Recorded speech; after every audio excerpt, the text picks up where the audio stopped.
People around the world have donated DNA samples and medical records to researchers. They form the foundation of the science of so-called precision medicine. To date, most of the results have been based on samples from people of European ancestry.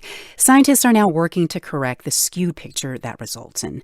NPR science correspondent Richard Harris explains. When you get lab results from your doctor, you may have noticed that some of them specify different normal ranges depending on your race. Arjun Manrai says for people with kidney disease, those details can really matter. It can change the stage of kidney disease that you have and when we start initiating things like dialysis. Manrai studies health genetics at Harvard Medical School, but he also has a personal story about his mother, who was born in India, immigrated to the United States, and later in life developed kidney disease. Her lab results showed normal ranges for blacks and everybody else, but her doctor explained that the everybody else category was really based on results from Europeans. So my mom responded to her nephrologist, okay, well, you have this African-American range, you have this white range, I'm an Indian-American woman, which of these ranges actually should I be using? He responded that, you're not either of these two, so I averaged the two numbers for you. That's ridiculous, isn't it?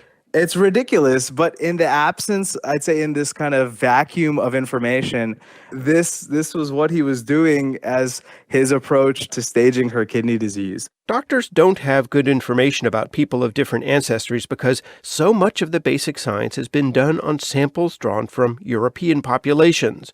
One of the most widely used repositories is called the UK Biobank, which contains samples from 500,000 middle-aged Brits. Chief Scientist Kathy Sudlow says 95% came from white Europeans. At the time that they were recruited, in the age group that were recruited, that largely reflected the average across the UK. So because the study was in the UK, that's what we got. The biobank has been a boon to scientists who want to identify the genes that are involved in disease. Genes are universal, but it doesn't work to identify all the genetic variants that differ based on ancestry. There is no one cohort anywhere in the world that can answer all questions for all people. And one of the really important things about some of the work that UK Biobank's now engaged in with others in the US and indeed throughout the world is to look at ways in which data from different ethnic groups can learn from each other. The UK Biobank has helped establish large repositories in Mexico and in China. In the U.S., the National Institutes of Health is gradually putting together a biobank that aims to have a diverse population of 1 million volunteers.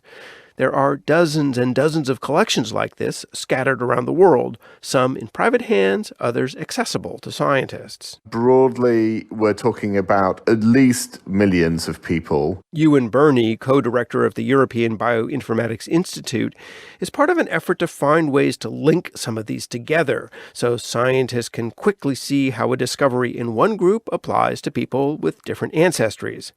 Birney says even though most of the initial work has been in European populations, a lot of it is relevant to everyone. How genetics works in different countries, a sort of surprise is that very often the genetics is pretty much the same as you move between different countries. Where it breaks down is in the details. The same genes and proteins are involved in, say, diabetes, but the variants differ based on a person's genetic heritage. Birney expects that the new databases will not only help identify issues of concern to a particular ethnic group, but can identify genes that are important for everybody's health. He's particularly eager to learn what comes out of a biobank project taking shape in sub-Saharan Africa. Because Africa is the birthplace of humans, there's just the highest amount of genetic diversity inside of sub-Saharan Africa. And it's really clear if you're a geneticist, we should be spending an awful lot more time studying humans there. But then that also is really important that we do that in a way which is empowering and enabling of the scientists who come from these different countries. The African scientists will get a chance to do their own research before opening this resource up to the rest of the world, Birney says. Arjun Manrai at Harvard is tapping into data that's already available as he works to make sure that genetic tests and lab results aren't skewed by a person's ancestry. I think understanding ancestry, race, ethnicity is an area that we're going to see a tremendous amount of work in over the next 10 years. And he says these new resources will help a lot. Richard Harris, NPR News.